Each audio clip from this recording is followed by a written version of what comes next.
इस कार्यक्रम के पुण्यार्चक हैं माता श्री सुशीलाबाई जैन ललितपुर वाले, श्रीमती मीना अनिल कुमार जैन VSR, श्री विद्यासागर रोडवेज नागपुर, पुत्री एवं दामाद श्रीमती सोनिया श्री आदेश कुमार जी, पौत्र रेहान मास्टर युवान जैन सिंगापुर, श्रीमती स्वाति पीयूष जैन, मास्टर दर्श जैन, मास्टर गर्व जैन BSR, श्री विद्यासागर रोडवेज परिवार नागपुर, सौभाग्यवती किरण कमल कुमार जैन दिल्ली, सौभाग्यवती शिमला राजेंद्र कुमार जी घनसौर, सौभाग्यवती Mukta Ajay Jain dream soapy BSR, Shri Vidyasagar roadways Nagpur.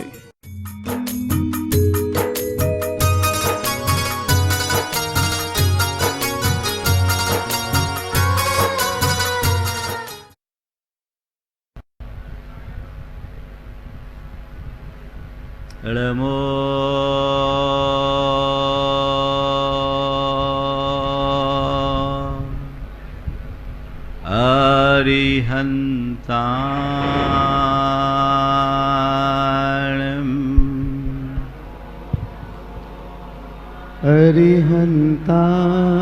अरिहन्ताणं नमो सिद्धाणं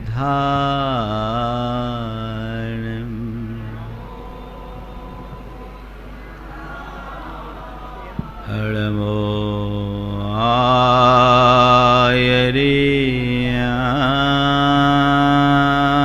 आयर्याणं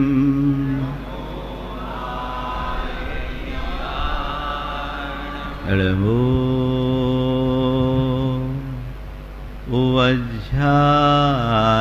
उवज्झायाणं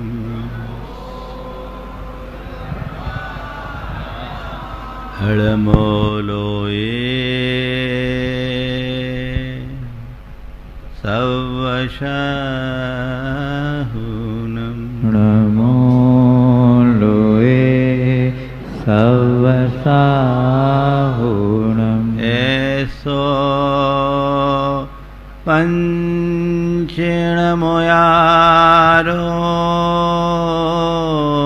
येषो पञ्चणमोयारो सर्वपावपनाशिनो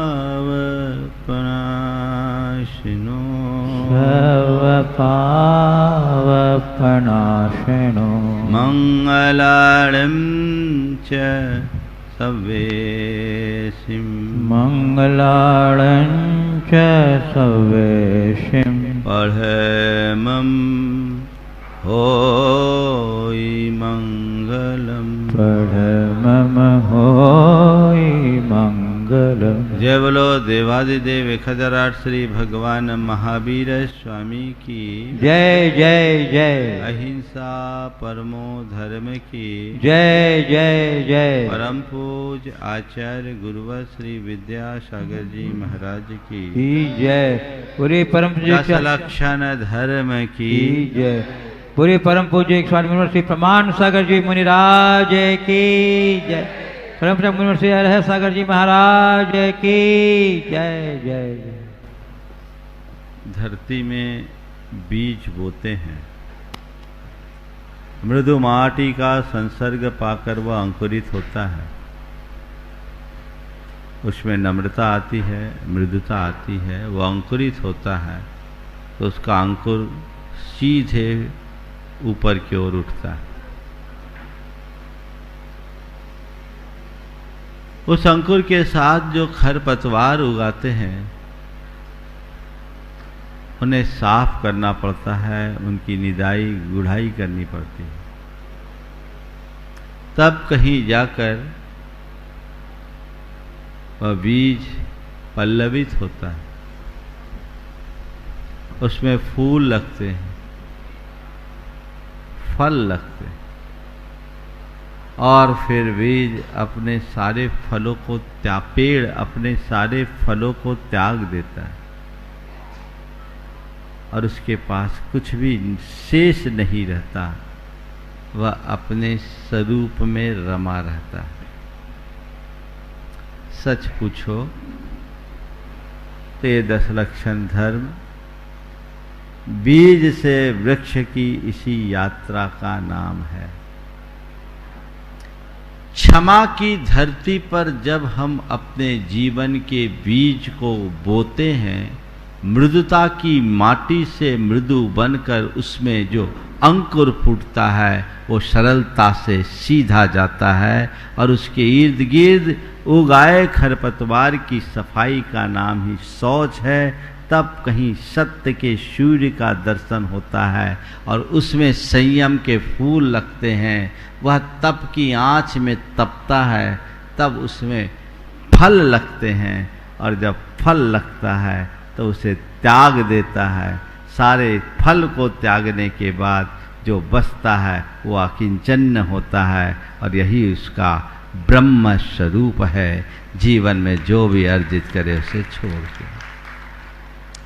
तो ये 10 लक्षण पर्व हमें बीज से वृक्ष बनने की यात्रा की गाथा सुनाता है। यदि हम अपने जीवन और जीवन की व्यवस्था को ठीक रीति से समझ सके तो बीज से वृक्ष की इस विराट यात्रा का पूर्ण आनंद ले सकते हैं। आज से पर्यूषण, इसे हम पर्यूषण भी कहते हैं, 10 लक्षण भी कहते हैं। क्षमादिक 10 धर्म हैं, ये धर्म के लक्षण हैं। यदि हमारे अंतरंग में ये गुण प्रकट हो रहे हैं तो हमें समझना चाहिए कि मेरे जीवन में धर्म के लक्षण प्रकट हो गए।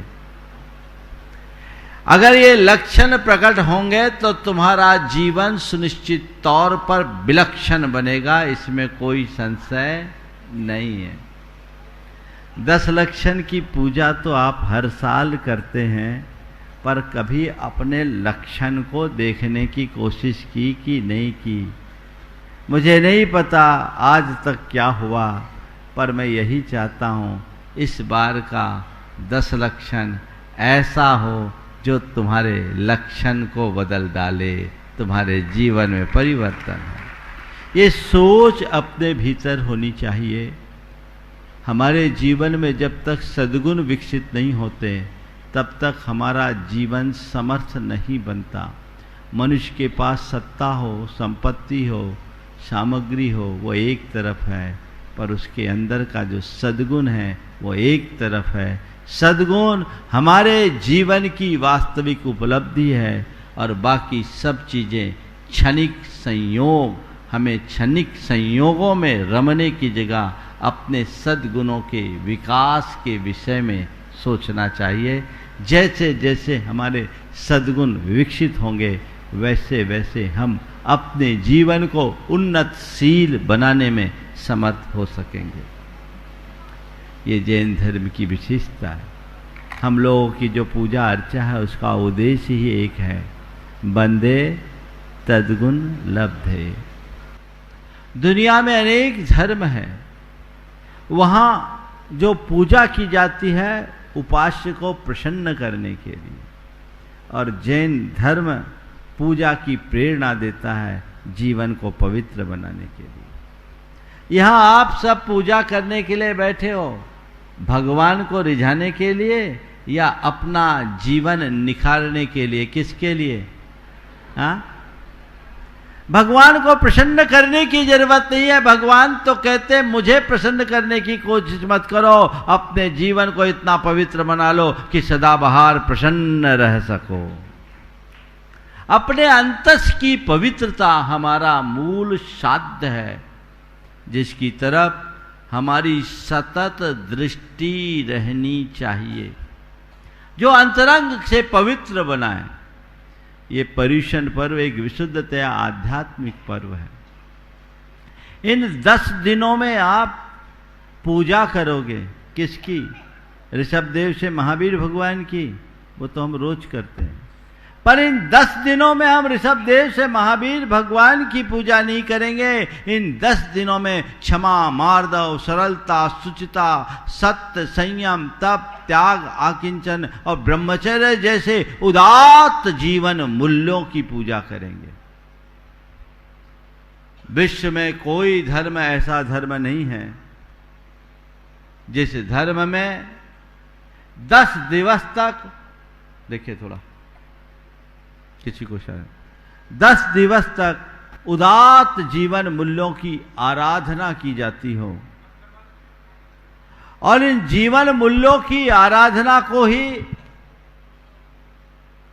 शीघ्रता से लाइटमैन मंच का पंखा। इन जीवन मूल्यों की आराधना को सबसे बड़े पर्व के रूप में देखा जाता है ऐसा कोई पर्व जहां 10 दिन तक केवल जीवन मूल्यों की ही आराधना हो और किसी की आराधना नहीं। ये महापर्व आज शुरू हो रहा है। पूरे विश्व को एक बहुत बड़ा संदेश इसके माध्यम से मिलता है कि हमारे जीवन मूल्य ही हमारे जीवन के लिए सर्वोपरि है। जब तक हम अपना गुणात्मक विकास नहीं कर लेते तब तक अपने जीवन का वास्तविक उत्थान भी असंभव है। तो हमारे जीवन का गुणात्मक विकास हो, वो लक्ष्य हमारे अंदर होना चाहिए। ये 10 दिन जब हम गुणों की पूजा कर रहे हैं, गुणों की आराधना कर रहे हैं, तो गुणों का विकास होना चाहिए कि नहीं होना चाहिए? हाँ, होना चाहिए। आज से शुरू करूं, है ना? शुरू करूं।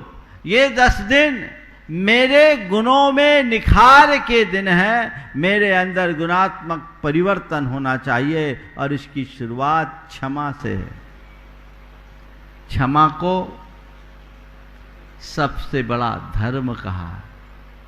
क्षमा यानी सहिष्णु होना, सब चीजों को सहने की सामर्थ्य होना। पर आज मैं आपसे क्षमा की बात नहीं करूंगा, बात करूंगा क्रोध की, क्योंकि क्रोध के कारण ही हमारे जीवन में सारी गड़बड़ियां होती है। क्षमा है क्या? क्रोधोत्पत्ति का कारण मिलने पर भी क्रोध न करना।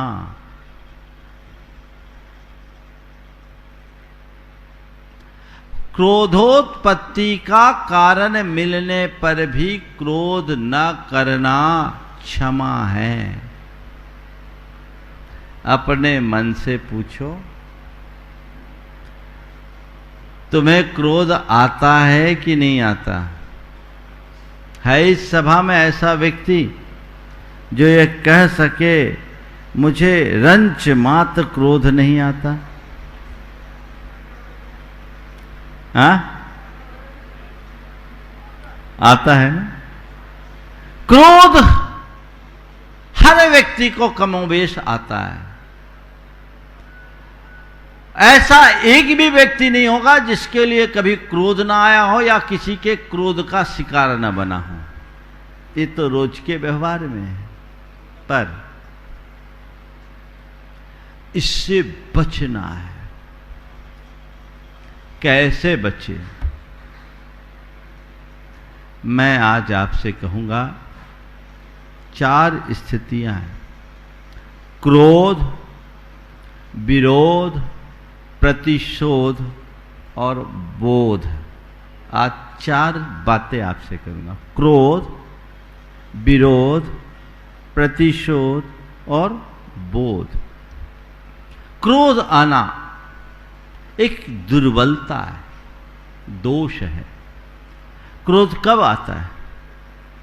जब हमारे मन के विरुद्ध कुछ घटता है तो क्रोध आता है। और ये क्रोध कई रूपों में प्रकट होता है।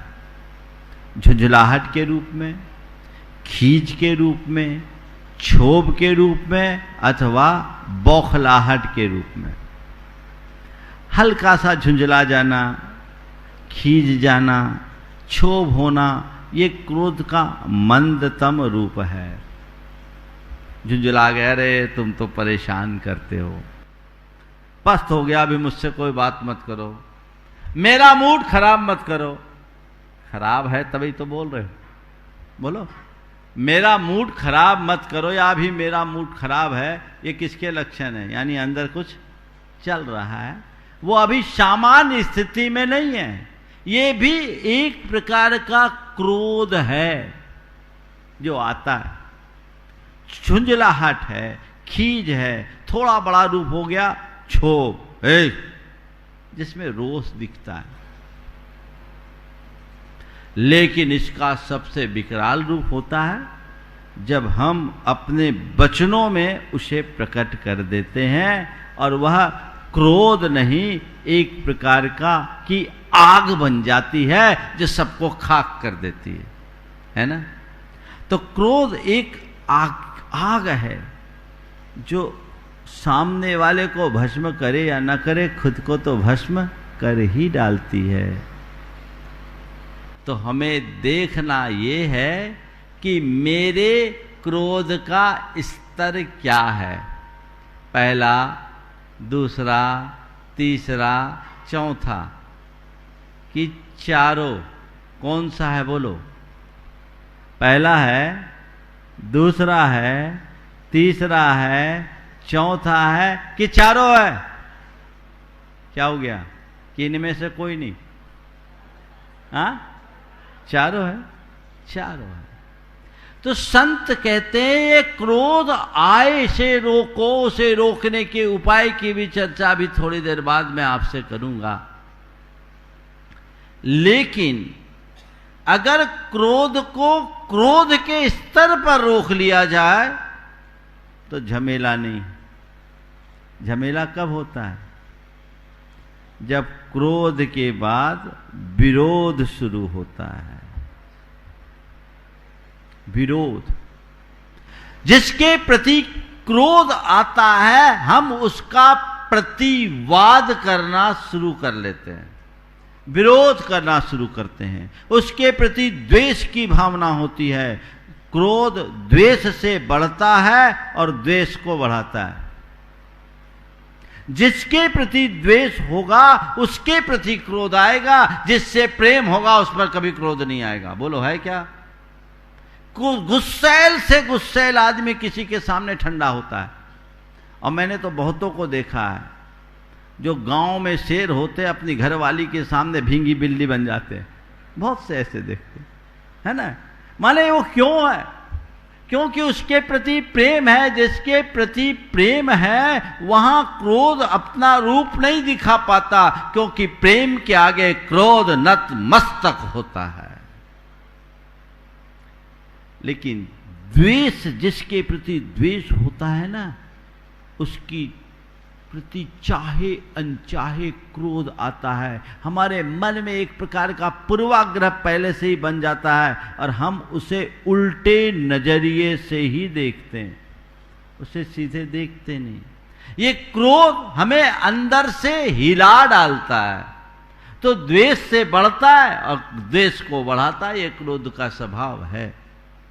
तो फिर क्या होगा? द्वेष होगा तो विरोध करो, उसका मौका ढूंढो। जिसके प्रति क्रोध हुआ, विरोध, मौका ढूंढो, उसका विरोध करो। चाहे तन से, चाहे मन से, चाहे धन से विरोध करो। उसकी गलती हो तो और गलती ना हो तो किसी वजह पर किसी बात का प्रतिरोध करना समझ में आता है, लेकिन केवल विरोध के लिए विरोध करना समझ से परे है। पर जब मन में द्वेष होता है तो ये विरोध का भाव जगता है।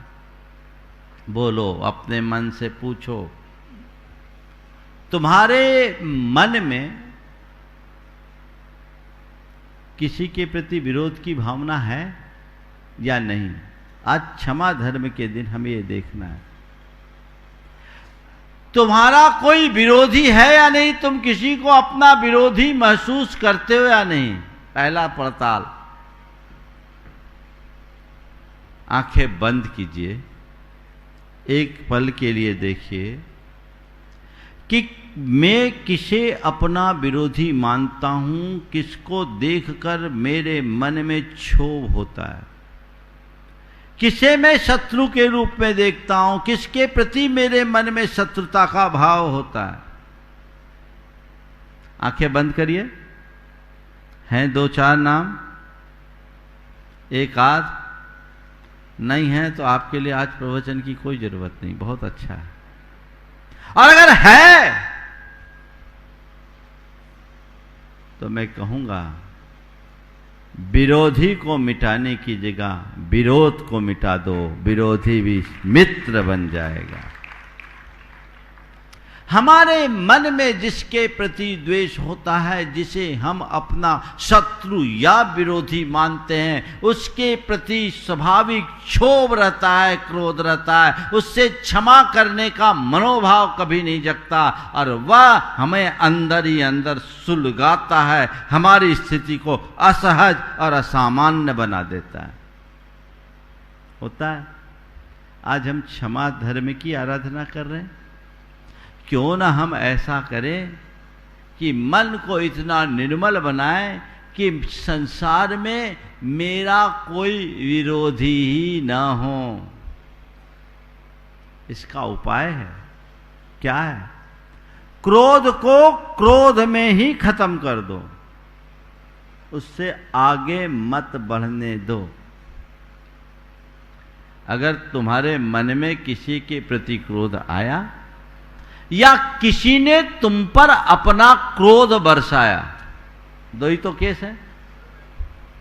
तुम्हारे मन में यदि क्रोध आए तो जैसे ही तुम्हें समझ में आए मैंने गलती किया, सामने वाले से हाथ जोड़कर कहो, भाई साहब मुझे माफ कर दो, मुझसे गलती हो गई, मुझे उस समय होश नहीं था, मैंने अपना विवेक खो दिया, मैंने वह कह दिया जो आपको नहीं कहना था, मुझे क्षमा करें, मुझे बड़ी ग्लानि हो रही है, मैं हृदय से आपसे क्षमा मांगता हूँ। सामने वाले का मन पिघलेगा, सुनिश्चित तौर पर क्षमा करेगा, मामला वहीं दफन हो जाएगा, सब कुछ रफा दफा। और तुम पर कोई क्रोध कर दे तो भला भैया ठीक है, आपने मुझे माफ करो कि मेरे कारण आपको गुस्सा आया, मैंने आपके साथ कुछ अनुचित कर दिया, मैं क्षमा करो, दोबारा मैं कोशिश करूंगा कि इसकी पुनरावृत्ति ना हो। कर सकते हैं आप? बोलो, कर सकते हैं? बोलो, कर रहे हैं? एक की बात नहीं पूछ रहा हूं, सबकी बात कर रहा हूं। और आज से इसकी शुरुआत कीजिए। आप लोग साल में एक बार क्षमावानी मनाते हैं, हम रोज 3 बार क्षमावानी करते हैं। आपको रोज क्षमावानी करना चाहिए, रोज एक बार क्षमा मांगने का भाव। किसी से मेरे साथ कुछ भी अनुचित संपर्क और संबंध बना तो मैं उससे क्षमा मांगूंगा। क्षमा मांगने का भाव जिस मनुष्य के हृदय में बढ़ता है वही सहिष्णु होता है, वही आगे बढ़ पाएगा। तो अगर कहीं किसी के साथ ऐसा हुआ तो मैं क्रोध को विरोध का रूप नहीं लेने दूंगा। ये संकल्प अपने मन में जगा लीजिए। कर सकते हैं? किसी से विरोध नहीं। और एक बात और बताऊं, जब आप अपने भीतर विरोध को ढूंढोगे ना तो उसमें गैर नहीं, सब अपने निकलेंगे। प्राय लोगों का विरोध और विद्वेष अपनों से ज्यादा होता है। भाई भाई में विरोध, भाई भाई में विद्वेष, बहुत भयानक स्थितियां बनती है। हमें याद रखना चाहिए, बैर विरोध विद्वेष हमारे जीवन को विकृत करता है, विषाक्त बना देता है। पारसनाथ भगवान और कमठ का चरित्र हम सबको पता है। कमठ ने अपने मन में वैर ऐसा बांधा, विरोध, उसका विरोध प्रतिशोध में बदल गया, है ना। जहां विरोध पलता है वहां प्रतिशोध की ज्वाला जलने लगती है। तो कहीं किसी का विरोध मत करो, खासकर अपनों का संबंध ऐसा बनाओ कि कोई तुम्हारा विरोधी लगे नहीं, बल्कि तुम्हारी सामर्थ्य ऐसी होनी चाहिए जो करे तुम्हारा विरोध तुम समझो उसे अपना विनोद। जो करे तुम्हारा विरोध तुम समझो उसे अपना विनोद। विरोध को विनोद समझने की क्षमता ही वास्तविक क्षमा है। प्रेम भाव का विस्तार उत्तरोत्तर होना चाहिए, पर मनुष्य सद्गुणों को गौण कर दोषों को प्रमुखता देता है, और जब दोष और दुर्बलताएं हावी होती है तो अंदर से कमजोर हो जाते हैं। ध्यान रखना, कमजोर कौन? वह नहीं जो क्षमा धरता है, कमजोर वह है जो क्रोध करता है।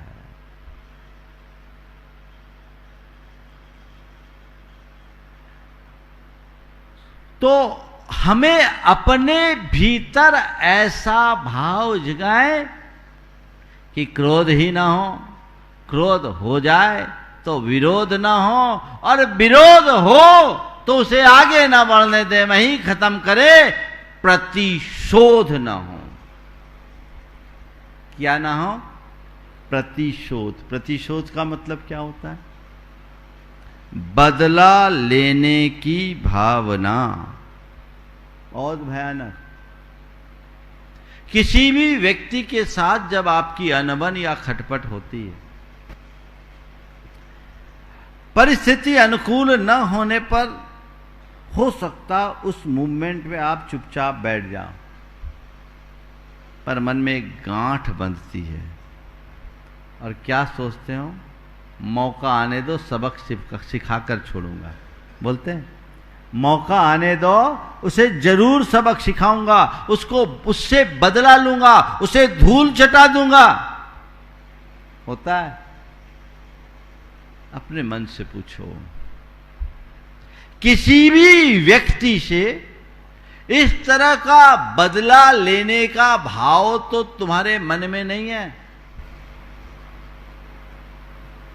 यदि है तो क्षमा धर्म के दिन अपने सोच को और पवित्र बनाओ, ऊंचे उठो और सामने वाले से बदला लेने की जगह अपने मन को बदल दो। मैं अक्सर कहता हूं, बदला लेने का क्या मजा? मजा तो तब है जब सामने वाले के दिल को बदल दो, है ना? बदला लेने का क्या मजा? मजा तो तब है जब सामने वाले के दिल को बदल डालो। वो बदलेगा तुम्हारे व्यवहार से। प्रतिशोध का भाव मन में आना नहीं चाहिए, पर कई बार ऐसा हो जाता है। इसमें गलतफहमियां भी बहुत काम करती है। इन सब से बचने का उपाय है बोध। क्या है? बोध। बोध यानी समझ, विवेक। यदि तुम्हारा विवेक जागृत है तो क्रोध नहीं होगा, कदाचित क्रोध आ गया तो विरोध नहीं होगा, और कदाचित कहीं से विरोध भी उत्पन्न हो जाए तो प्रतिशोध तो कभी नहीं होगा। बात केवल बोध को जगाने की है। अपने मन का बोध जगाओ, विवेक जागृत रखो। यहां कई बार मुझसे लोग कहते हैं, महाराज गुस्से पर कंट्रोल नहीं होता, कैसे करें? है ना? कुछ लोगों का तो स्वभाव ही बन जाता है गुस्सा करने का। एक दिन मैंने कहा, जब चर्चा चल रही थी क्षमा धर्म की, कि क्रोध का कारण आने पर भी क्रोध नहीं करे, महाराज ये तो असंभव है, हमें कोई दूसरा रास्ता बताइए। मैंने कहा ठीक है, तो ये बहुत कठिन है सामान्य आदमी के, जो बिना वाद्य के नाचने का आदी है, वो बाजा बजे और न नाचे संभव नहीं, उसके पांव तो थिरकेंगे। जो बेवजह गुस्सा करता है, वो वजह पड़ने पर गुस्सा न करे, असंभव जैसा लगता है, लेकिन ये असंभव भी संभव हो सकता है। यह असंभव भी संभव हो सकता है यदि मनुष्य के विवेक बुद्धि को जागृत रखा जाए। अपने विवेक बुद्धि को जागृत रखे। कैसे रखे? बोध हो, विवेक हो। देखिए, आपके जीवन के कुछ अनुभवों को उठाकर मैं आपसे बात करना चाहता हूं।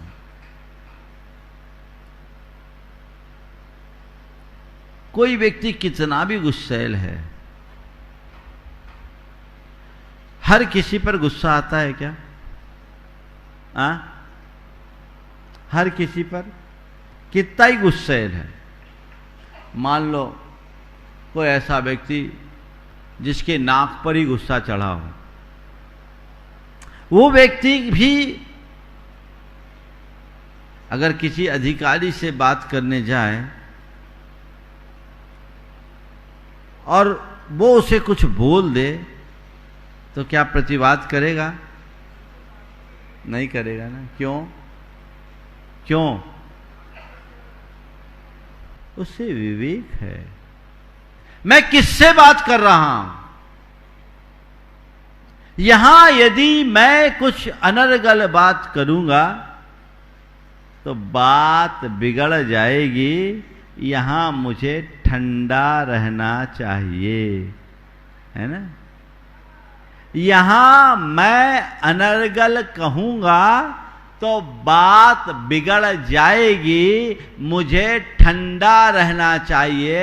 ये विवेक तुम्हारे उफान को शांत कर देता है ना। अनुभव बोलो है तो भैया, हर पल के लिए दिमाग में एक कोड डाल दो और ये सोच लो कि गुस्सा करूंगा तो जीवन बिगड़ जाएगा, मुझे ठंडा रहना चाहिए। बोलो, पसंद नहीं आई बात तो जम से तो बजाओ। बात ना बिगड़े इसलिए तुम अपने गुस्से को ठंडा करने को तैयार हो। जीवन ना बिगड़े इस भाव से अगर तुम तैयार हो जाओगे तो गुस्सा हमेशा के लिए दफन हो जाएगा। मेरा जीवन बिगड़ेगा, मेरे संबंध बिगड़ेंगे, मेरे संपर्क बिगड़ेंगे, सब कुछ तहस नहस हो जाएगा। मुझे ऐसे गुस्से से बचना है। आप ग्राहक की कितनी सुनते हो कि नहीं सुनते? हाँ, सुनते हो। जितने भी कस्टमर केयर में बैठने वाले लोग हैं, बेचारों की दुर्दशा कैसी होती है। कितने लोगों को झेलना पड़ता है, झेलता है, और न जाने क्या क्या बोला जाता है, पर सामने वाला बड़ा मीठा मीठा उत्तर देता है। क्यों? क्योंकि उसको पता है मैं जो बात कर रहा हूं इसमें मेरी जवाबदेही है, सब कुछ रिकॉर्डिंग में चल रही है। यदि थोड़ा कुछ हुआ, कैरियर खत्म, नौकरी से निकाल दिया जाऊंगा, कुछ भी नहीं होगा। तो जैसे कैरियर सामने होने पर वह व्यक्ति सामने वालों की 10 बात सुन सकता है, तो जीवन खराब होने का डर रखकर, संबंध बिगड़ने का डर रखकर अगर अपने घर वालों की 4 बातें सुन ले तो क्या बुराई है? इतना ही तो करना है। वहां सह सकते हो, यहां क्यों नहीं सह सकते? बोलो। हालांकि गुस्सा का एक स्वभाव है नीचे की तरफ बहने का। गुस्सा नीचे की ओर बहता है। जो कोई अधिकारी है वो अपने सबऑर्डिनेट को झाड़ता है, सबऑर्डिनेट अपने से नीचे वाले को झाड़ता है, उसके नीचे वाला चपरासी को झाड़ता है, चपरासी आके अपनी घरवाली को झाड़ता है, घरवाली अपने बच्चों को झाड़ती है, और बच्चे कुछ नहीं मिलता तो खिलौनों पर अपना गुस्सा निकाल देते हैं। नीचे आता है। तो जब तुम ऊपर का सह सकते हो तो उसे वहीं रोको ना, आगे क्यों पहने दे रहे हो? अगर तुम्हारा विवेक जागृत है तो क्रोध का आवेग तुम पर कभी हावी नहीं होगा। इसलिए कहते बोध जगाओ। बोध जागृत होगा तो जीवन में वह सब कुछ स्वाभाविक तौर पर घट जाएगा जिसकी तुम्हें अपेक्षा है। अपना बोध जगाएं ताकि क्रोध पर अंकुश लगाया जा सके। समझ गए? बोध बहुत बड़ी ताकत, इसकी ही जरूरत। हर व्यक्ति को अपने स्वरूप का बोध होना चाहिए। आचार्य कुंदकुंद कहते हैं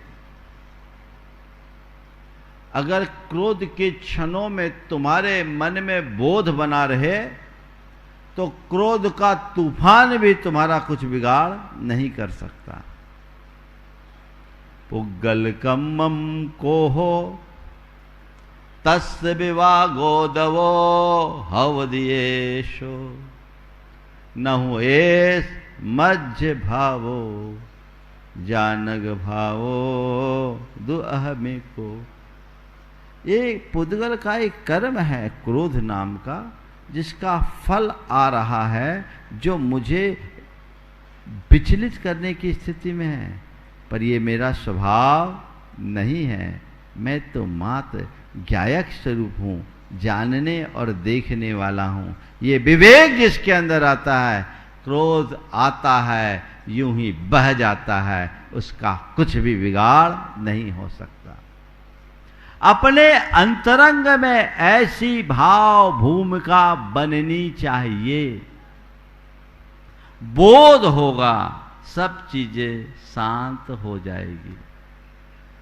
अब रहा सवाल, बोध को बनाए रखने के लिए क्या करें? थोड़ा सा सकारात्मक सोचना शुरू करो।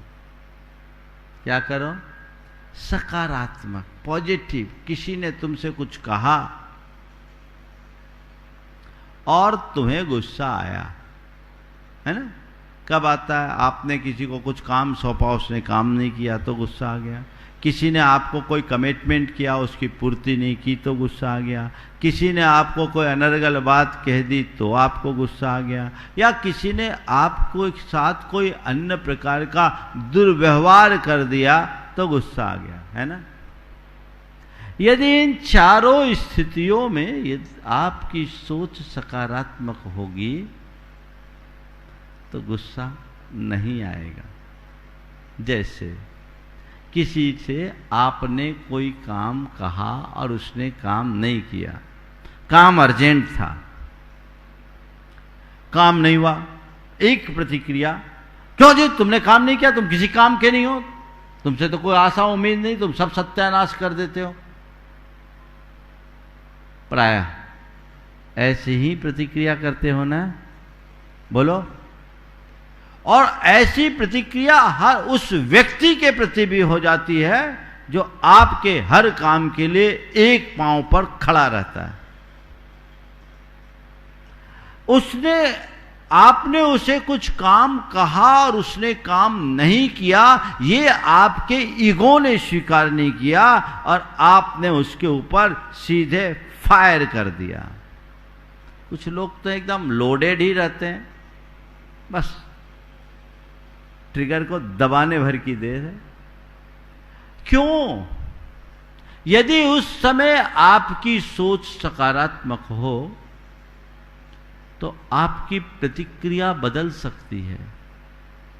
भाई वो आदमी तो काम करने वाला है, काम नहीं किया तो जरूर कोई बात होगी। और ऐसी सोच रखने वाला व्यक्ति उस व्यक्ति से आरोप की भाषा में बात नहीं करेगा। वो व्यक्ति उससे पूछेगा, भैया क्या हुआ, उस काम का क्या हुआ, उस काम का क्या हुआ? भाई साहब हमने ट्राई तो किया था पर कर नहीं पाया। क्या बात हो गई? सिचुएशन कुछ ऐसी हो गई। क्या हो गई? सिचुएशन कुछ ऐसी हो गई। गुस्सा आएगा? अगर वो सही सिचुएशन की बात बता रहा है, आपने कहा, काम बताया, काम नहीं हुआ, एक भाषा है तुमने काम नहीं किया और दूसरी भाषा है तुम काम नहीं कर पाए। इसमें अंतर है कि नहीं? काम नहीं किया आरोप की भाषा है, काम नहीं कर पाए ये एक सहज प्रतिक्रिया है। अगर व्यक्ति काम नहीं कर पाया ये तुम्हें समझ में आ जाए तो तुम्हें कभी गुस्सा नहीं आएगा। उदाहरण दे देता हूं, 10 लक्षण का दिन सवेरे में आना है। हो सकता है सवेरे सवेरे भी ऐसा हो गया हो, इसलिए यहीं से उदाहरण शुरू करता हूं। आपने धर्मपत्नी से कहा सुबह से मेरी ड्रेस तैयार रखना, मुझे तो सफेद धोती दुपट्टा चाहिए, शिविर की यूनिफॉर्म में जाना है। और जब आप उठे, आपने सामने धोती देखी तो सफेद की जगह पीली धोती देख ली। अब ये उदाहरण मैं दे रहा हूं, पीली धोती वालों को देख के मत कह लेना कि ऐसा गड़बड़ हुआ, नहीं तो पंकज चक्कर में आ जाएंगे। लेकिन हो सकता है। अब क्या हुआ? क्यों? तुमसे कहा था सफेद धोती रखने के लिए, तैयार करने के लिए, तुमने तैयार क्यों नहीं किया? पीली धोती, मैं जा रहा हूं शिविर में, सबसे अलग रहूंगा, अच्छा लगेगा क्या? तुमने कुछ समझ में नहीं आता, पहले चिंता करना चाहिए ना। बोलो सुनाओगे कि नहीं सुनाओगे? बोलो।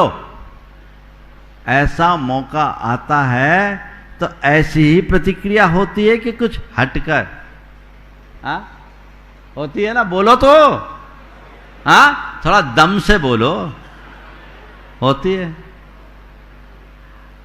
अब सामने वाले की बात सुनी नहीं, उसने कहा कि आप सुनो तो सही, ये तो गनीमत है कि मैं एक्स्ट्रा धोती रखी तो मिल गई। रात में 2 बजे से कितना तेज पानी आया बौछार के साथ, पता है? जाके देखो बालकोनी में अभी भी धोती टंगी हुई है, मैं कहां सुखाती। बोलो, ऐसा हो सकता है ना? ऐसा हुआ है? बाद वाला हुआ, पहले वाला हुआ कि नहीं हुआ, ये पूछ रहा। किया नहीं या कर नहीं पाया।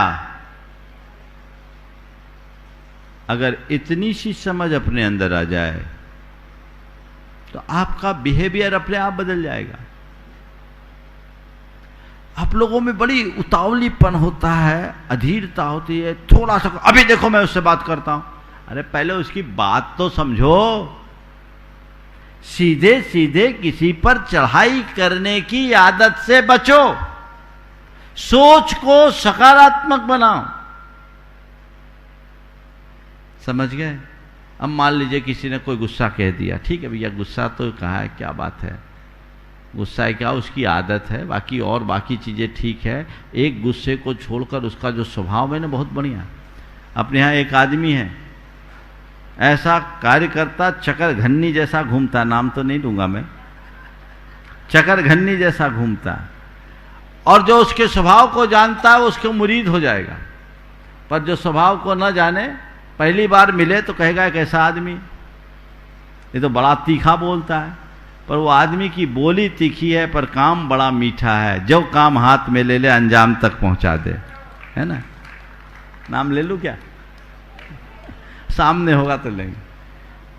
तो ये ऐसा व्यक्ति की एक स्वभाव है, और जो व्यक्ति उससे काम लेना चाहे तो उसे चाहिए कि उसकी अच्छाई को देखे, बुराई को नहीं। आप अपने घर परिवार में अपने नकारात्मक दृष्टिकोण के कारण सामने वाले की अच्छाई से भी लाभान्वित नहीं हो पाते, अपने उससे क्षोभपूर्ण प्रतिक्रिया के कारण उससे और दूरी बढ़ा लेते हैं।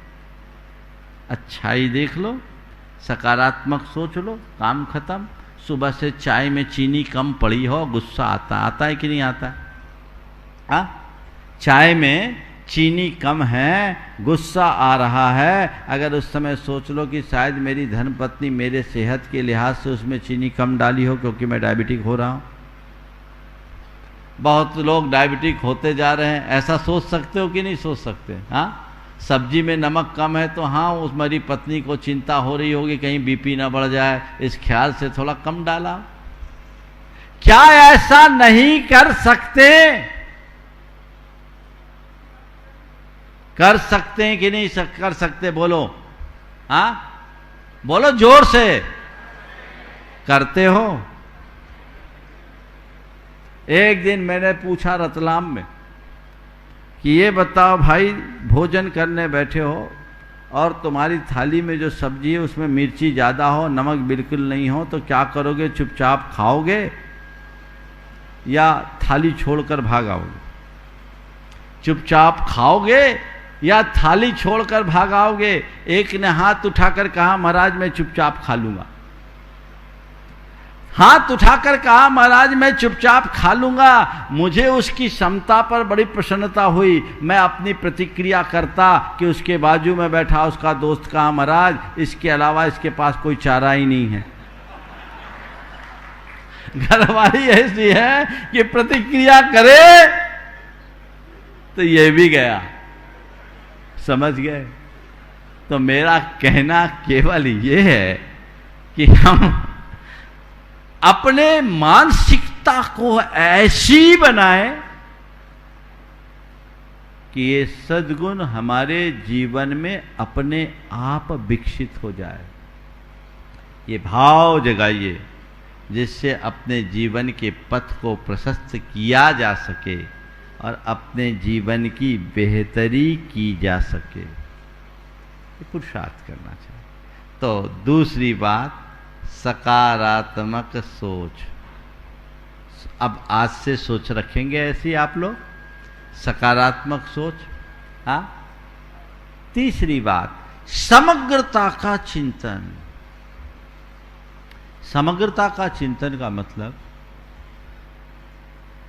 कोई भी प्रसंग, कोई भी घटना घटे तो सामने वाले की जगह पर खड़े होकर के सोचना शुरू करो।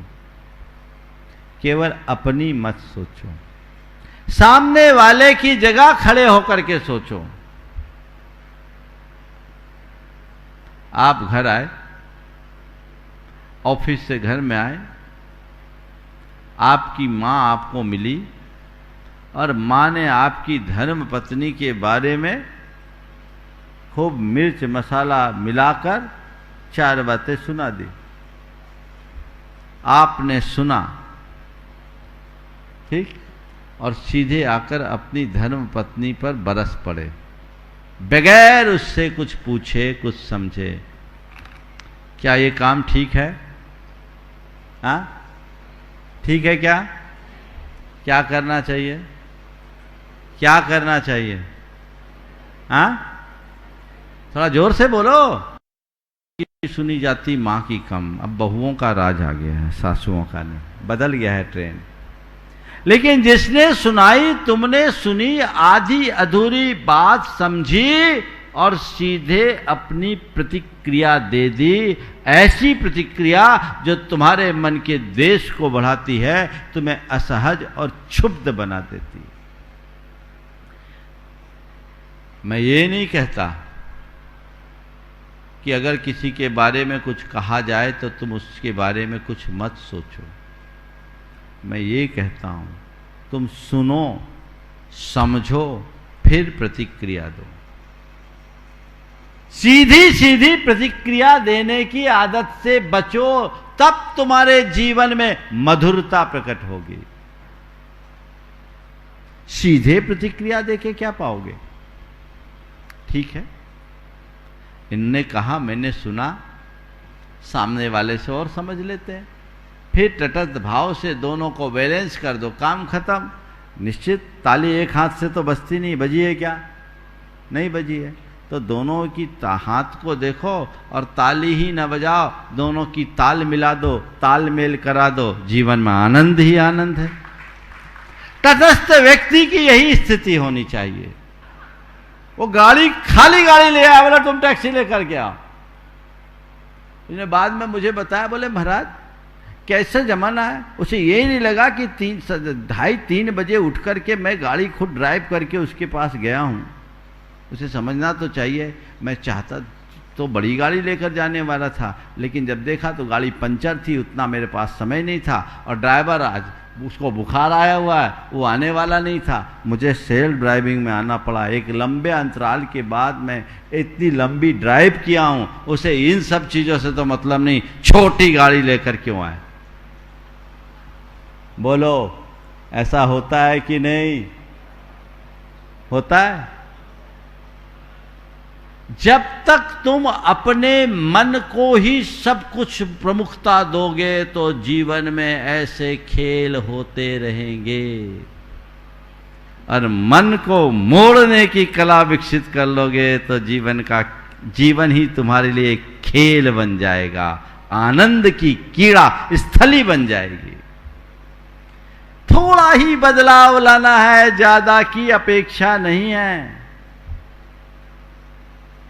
मैं आपसे रोज उपदेश दूं, भैया गुस्सा मत करो, गुस्सा मत करो, यही तो उपदेश रोज सुनते। मैं क्या, सारे साधु संत और सारे धर्म ग्रंथ यही तो कहते हैं। पर उसे व्यवहारिक धरातल पर उतारने का अभ्यास सबसे बड़ी आवश्यकता है। वो घट जाए तो जीवन निहाल हो जाए। तो अब 10 दिन तक समग्रता का चिंतन करोगे कि नहीं करोगे? हाँ, अभी बताऊं, आज तुम्हारे क्षमा की परीक्षा अभी भोजनशाला में हो जाएगी। जाते ही पहला दिन, अभी तो अभ्यास ही नहीं है ना। कुछ लोगों के यहां तो खदबत शुरू हो गई होगी, चूहा कूदना शुरू हो गए होंगे 9:30 बजने को। अब वहां जाओगे मैं मन की बात कह रहा हूं कि कैसा हमारा मन है। यहां 1 घंटे रुकने को तैयार हो तुम, वहां 5 मिनट का सब्र नहीं रहता। और यदि किसी व्यक्ति को थोड़ा आगे पीछे कर दिया गया तो बोलो क्या प्रतिक्रिया होती। हालांकि व्यवस्था, आपको मैं कहूंगा कि व्यवस्था ऐसी बनाओ कि कोई आगे पीछे ना हो, पर मैं आप सबसे कहता हूं ये सब चीजें तो चलते रहती है, हमारा मन कहीं आगे पीछे ना हो। यही हमारी जीत है। ये दोष दुर्बलता है जो हम पर हावी है और हमें कमजोर बनाते हुए आ रही है।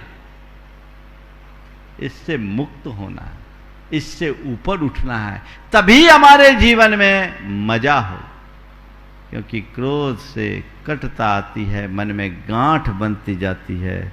और ध्यान रखो, किसी धागे में जितनी गांठ लगाओ, धागा उतना ही छोटा होता जाता है। होता है ना, अनुभव है ना सब। धागे में गांठ लगाओगे, धागा छोटा होगा। मन में गांठ रहने ही मत दो। जीवन का पथ प्रशस्त होता रहे तो हमारा जीवन धन्य होगा। और चौथी बात, सामने वाले के नेचर को समझने की कोशिश करो। नेचर, किसी व्यक्ति के लिए ज्यादा गुस्सा आता हो, नेचर को मान लेने से, स्वीकार लेने से बड़ा अंतर आता है और सोच सकारात्मक होती है। एक बार एक बहन जी मेरे पास आई, बहुत दुखी थी। एक दिन जब वो आई, बहुत विह्वल होकर उसने कहा, महाराज जी क्या करूं, मैं तो फंस गई। मेरे पति बहुत गुस्सैल है। क्या हो गया? बोले महाराज बहुत गुस्सा करते, गंदी गंदी गालियां देते हैं। महाराज जी कभी सीधी मुंह बात ही नहीं करते। ठीक है।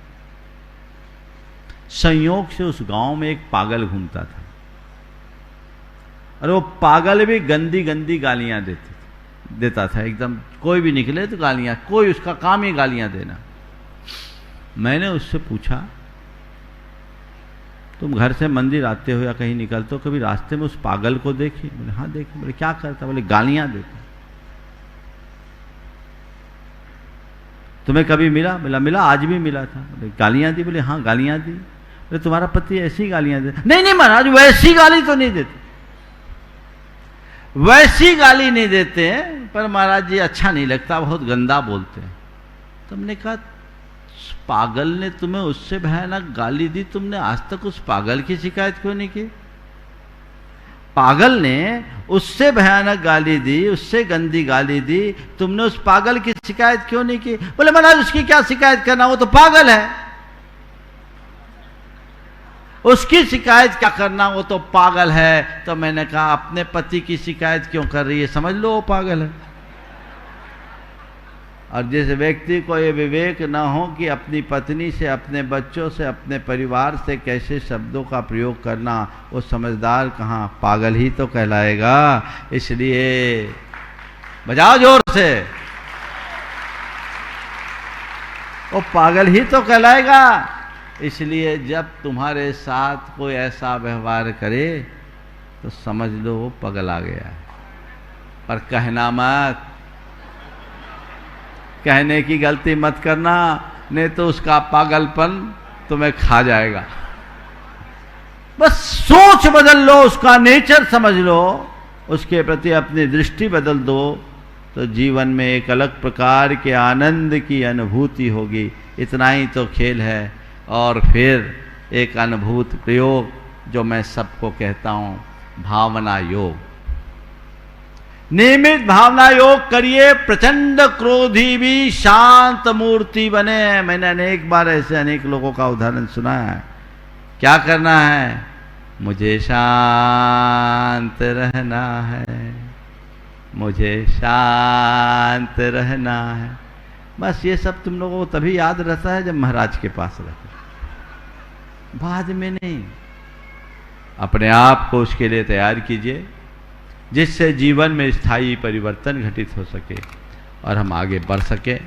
10 लक्षण दिन धर्म का ये पहला दिन, श्रावक संस्कार शिविर में आप सब बहुत कुछ मन बनाकर यहाँ आए हो, वो लाभ मिलेगा। पहले दिन तो बहुत सारी औपचारिक क्रियाएं होती है, उसमें समय लगता है, लेकिन कल से आप सबको पता हमारे मंच में औपचारिकताएं न के बराबर होती। बस जिन्हें जिस तरह से लाभ लेना है अपनी मानसिकता को तैयार रखे। कोशिश और व्यवस्था कुछ इस तरह की हो कि औपचारिक कार्यों में हमारा समय ही जाया ना हो। समय पर आपको प्रवचन का लाभ होगा। 8:30 से प्रवचन और उसके साथ पूजन और विधान का लाभ आपको प्रातःकाल मिलेगा। और सुबह 5:10 से भावना योग का आनंद आप सब लेंगे। जो यहाँ है वो और घर बैठे 10 दिन तक लगातार, अब एक दिन तो निकल गया, बाकी 9 दिनों तक आपको भावना योग का नियमित लाभ मिलेगा। समयबद्ध तरीके से आपको लाभ लेना है। उसके बाद अभिषेक शांति धारा के बाद मुन्ना भाई की सर लहरियों के मध्य आपको पूजन का आनंद, अद्भुत आनंद है, उससे आप लाभान्वित होंगे ही। और मध्याह्न में तत्वार सूत्र के पाठ के साथ उसके अर्थ का व्याख्यान, यह मध्याह्न का कार्यक्रम 2:15 पर प्रारंभ हो जाएगा और 2:45 तक तत्वार सूत्र का पाठ आज मुनि श्री अरह सागर जी के मुख से होगा। इसकी शुरुआत है और उसके उपरांत तत्वार सूत्र का व्याख्यान, प्रतिक्रमण और शंका समाधान। पूरा दिन धर्म में ऐसा बनाइए कि आपकी बैटरी फुल चार्ज हो जाए और यहाँ से जाने के बाद किसी को आपको किसी से ये कहना ना पड़े कि मैं श्रावक संस्कार शिविर अटेंड करके आया हूँ। आपको देखकर, आपके लक्षण को देखकर लोग समझ जाए कि वाकई में ये शिविर होकर आया है, इसके जीवन में बहुत बड़ा बदलाव आया है। ये चुनौती आपके सामने है जिसे आपको ध्यान में रखना है और आगे बढ़ना है। जहाँ तक आयोजकों की बात है, कमेटी की बात है, व्यवस्थाएं पूरी व्यवस्थित रखिए, कोई कमी ना हो। लेकिन आप लोगों से भी मैं कहूँगा, व्यवस्था को गौण करना, अवस्था को प्रमुखता देना।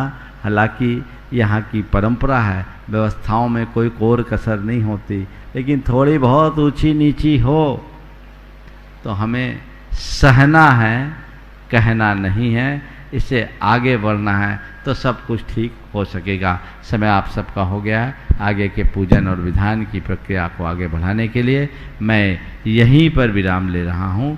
बोलिए परम पूज आचार्य गुरुवर श्री विद्यासागर।